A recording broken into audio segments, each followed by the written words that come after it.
Hello everyone, welcome to my channel in study for you. आज हम पढ़ेंगे Kirchhoff's law के बारे में। तो देखिए, किरचॉफ्स लॉ क्या है। किरचॉफ्स लॉ मेनली एक हमारे साइंटिस्ट थे, जर्मन फिजिस्ट किरचॉफ्स, जिन्होंने एक्सपेंड करा ओम्स लॉ को एज अ कॉम्प्लिकेटेड फॉर्म में। तो उन्होंने क्या करा, यहाँ पर जो डिफरेंट डिफरेंट डायरेक्शंस में जो करंट होते हैं उनको एक तरीके से कैसे हम मेजर कर सकते हैं, उनके बारे में उन्होंने ये लॉ दिया था। किरचॉफ्स ने अपने टोटल 2 लॉज दिए थे। First is a Kirchhoff's first law, next था किरचॉफ्स का सेकंड रूल। तो जो किरचॉफ्स का जो फर्स्ट रूल था उसको हम क्या कहते हैं, किरचॉफ्स फर्स्ट लॉ को जंक्शन रूल भी कहते हैं। व्हाई? क्योंकि यहाँ पर जो अलजेब्रिक सम होता है, किसका अलजेब्रिक सम होता है करंट का किसी एक जंक्शन पे, वो इक्वल टू क्या होता है, जीरो। यानी कि अगर मैं आपको एक एग्जांपल के थ्रू समझाऊं तो एक ऐसा पॉइंट जहां पर काफी सारे नंबर ऑफ करंट क्या करते हैं, मीट करते हैं। अब जरूरी नहीं है करंट सिर्फ जा ही रहे हो, करंट बाहर भी निकल रहे होते हैं। तो इस तरीके से यहाँ पे नंबर ऑफ करंट होते हैं और यही नंबर ऑफ करंट जो होते हैं यानी अलजेब्रिक सम इन करंट का क्या होता है, इक्वल टू जीरो होता है। तो देखो यहाँ पर मैं आपको इसको फॉर एग्जाम्पल के लिए यहाँ पर देखिए, यहाँ पे एक जंक्शन बनाया गया है जहाँ पर कुछ करंट मीट कर रहे हैं। तो यहाँ आप देख रहे हैं इस पॉइंट के ऊपर ये एक I1 करंट जो है वो एंटर कर रहा है, बट I4 करंट यहाँ से बाहर निकल रहा है, I3 करंट यहाँ से बाहर निकल रहा है, बट I2 करंट यहाँ पे एंटर कर रहा है। अब इसकी इक्वेशन कैसे बनेगी, देखो जो I1 I2 करंट है, देखो अगर कोई करंट एंटर कर रहा है तो उसके ऊपर साइन आएगा पॉजिटिव वाला, अगर कोई करंट बाहर निकल रहा है तो उसके ऊपर साइन आएगा नेगेटिव वाला, क्योंकि वो नेगेटिव करंट होगा। देखो यहाँ पे जो अलजेब्रिक सम दे रखा है इक्वल टू जीरो है, किसका, करंट का। अब यहाँ पर देखो I1 अंदर की तरफ एंटर कर रहा था इसलिए हमने क्या लिखा, पॉजिटिव I1। I2 जो है अंदर की तरफ एंटर कर रहा था इसलिए हमने लिखा पॉजिटिव I2। I3 जो है बाहर की तरफ निकल रहा था इसलिए हमने लिखा नेगेटिव I3। I4 जो है वो बाहर की तरफ निकल रहा था इसलिए हमने क्या लिखा, negative I4। Next equal to ये जीरो था, यानी पॉजिटिव को एक साथ और नेगेटिव को एक साइड कर दो, यानी जो इनकमिंग करंट और आउटगोइंग करंट होते हैं वो दोनों क्या होते हैं, इक्वल होते हैं। तो इसे ही क्या कहते हैं, किरचॉफ्स का फर्स्ट लॉ। और इसी को ये बेस्ड है किसके ऊपर, law of conservation of charge पे। अगर आपसे यहाँ से डिफरेंस की बात करें ना तो भी आप इसको इजिली कर सकते हैं। क्यों? क्योंकि जो किरचॉफ्स का जो फर्स्ट लॉ था वो क्या था, उसमें algebraic sum of current equal to zero होते हैं, इसको जंक्शन रूल भी कहते हैं। और यहाँ पर आपको क्या याद रखना, ये बेस्ड होता है law of conservation of charge पर। ठीक है, आगे चलो।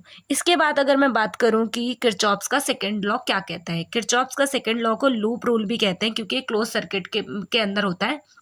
ये जो डायग्राम है ये किरचॉफ्स का सेकंड लॉ का है, बट फर्स्ट वाले में आप देख रहे थे ओपन था सर्किट। एक चीज और ध्यान रखो, जो किरचॉफ्स का फर्स्ट लॉ था वो ओपन और क्लोज दोनों ही सर्किट के लिए एप्लीकेबल है, बट जो किरचॉफ्स का सेकंड रूल है वो ओनली क्लोज पाथ के लिए ही एप्लीकेबल है। तो चलिए इसमें करते हैं, इसमें क्या लिखा है देखो। एक और चीज यहाँ पे देख लो कि जो इसका मैथमेटिकल रूल क्या कहता है कि जो अलजेब्रिक सम होता है पोटेंशियल डिफरेंस का वो इक्वल टू क्या होता है, जीरो। वहीं अगर मैं बात करूँ यहाँ पे बोल रहे जो अलजेब्रिक सम होता है किसका, इलेक्ट्रिक करंट का, वो क्या होता है, इक्वल टू IR होता है। और हमने पढ़ा था ओम्स लॉ में V equal to IR, that means IR की जगह पर आप क्या पुट कर सकते हो, V। वही चीज यहाँ पे करके आपको दिखाई गई है। आगे चलते हैं इसके देखो यहाँ पर आपको वही चीज शो कर रखे जो मैं अभी आपको बता रही थी कि जो पॉजिटिव है वो क्या है, वो यहाँ पर यानी पॉजिटिव करंट अगर इधर की साइड जा रहा है तो हम उसे पॉजिटिव लेते हैं, अगर वो अपोजिट जाएगा करंट के तो हम उसे क्या बोलेंगे, मतलब करंट के डायरेक्शन से अपोजिट है तो हम उसको क्या बोलेंगे, नेगेटिव। वही चीज अब यहाँ पर देखो जरा, इस लूप में क्या कहा गया है। ये एक डायग्राम है आपका, इसके अंदर हमने एक पूरा लूप लिया हुआ है ABCDEF। अब यहाँ पर जो ये करंट है ना वो क्या है, किस डायरेक्शन में है, वो क्लॉकवाइज डायरेक्शन में है। यहाँ पर बोल रहा है कि इस फिगर के अंदर जो 3.44 फिगर है इसमें ट्रांसवर्सिंग क्लॉकवाइज डायरेक्शन है, इसमें जो क्लॉकवाइज डायरेक्शन थी around the loop ABCFA clockwise, सभी के अंदर क्लॉकवाइज डायरेक्शन में करंट फ्लो कर रहा होगा। ठीक है, आगे चलो। यहाँ पर हमें पता चला अगर हम इस पॉइंट से चलना शुरू कर रहे हैं तो हमें पता चला यहाँ पे जो करंट है वो I1 करंट है R1 रेजिस्टेंस में। देन जब हम आगे चल रहे होंगे तो यहाँ से हमें दूसरा करंट मिला निकलता हुआ, क्योंकि हमें पता है जो पॉजिटिव से नेगेटिव की तरफ ही करंट जाता है। तो ये पॉजिटिव से करंट निकला होगा, इस पॉइंट पे आके दो करंट मिक्स हो गए। कौन सा, एक तो I1 चल रहा था आगे और एक कौन सा था, I2।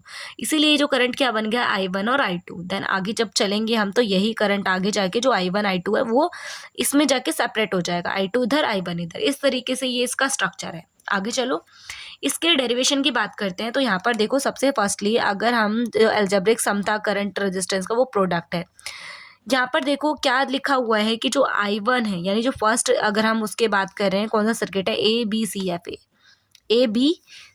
यहाँ पर नॉर्मली भी बोल रहा है कि जो अलजेब्रिक सम होगा करंट रेजिस्टेंस का, वो क्या होगा, प्रोडक्ट होगा। प्रोडक्ट का मतलब क्या होता है, मल्टीप्लाई होगा।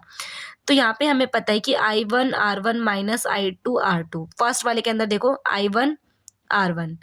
फिर जब हम आगे चल रहे हैं इस लूप के अंदर, तो I2 R2 ये नेगेटिव होगा ना, क्योंकि डायरेक्शन अपोजिट है, इसलिए हमने क्या लिखा है यहाँ पर, माइनस I2 R2।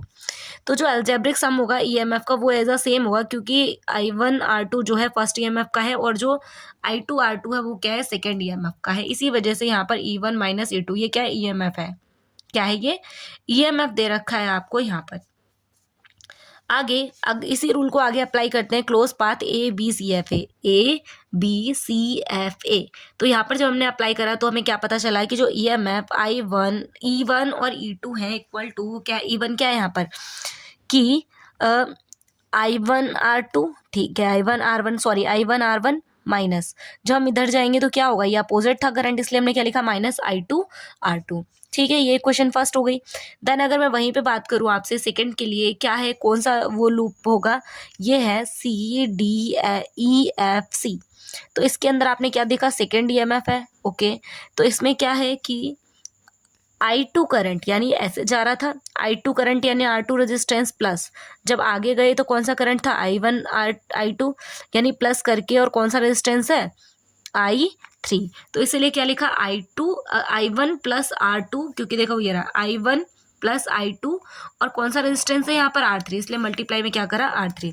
और यही क्या है, किरचॉफ्स का सेकेंड लॉ, इसको वोल्टेज लॉ भी कहते हैं, या फिर इसी को ही लूप रूल भी कहते हैं। और ये किस पे बेस्ड है, it is based upon law of conservation of energy, right. I think आपको ये क्लियर हो गया होगा। और ये जो मैं यहाँ पर बता रही थी, ये भी आपका ईएमएफ ही है, इसको थोड़ा सा क्लियर कर लेना। ये जो ई है, ये क्या है, यहाँ पर ईएमएफ आपको दे रखा है, राइट। अच्छा, अगर आपको वीडियो थोड़ी भी हेल्पफुल लगी है तो चैनल को सब्सक्राइब कर लें और बेल आइकन को क्लिक कर लें, ताकि आने वाली और वीडियो के नोटिफिकेशन आपको टाइम टू टाइम मिलते रहें। Thank you so much watching this video.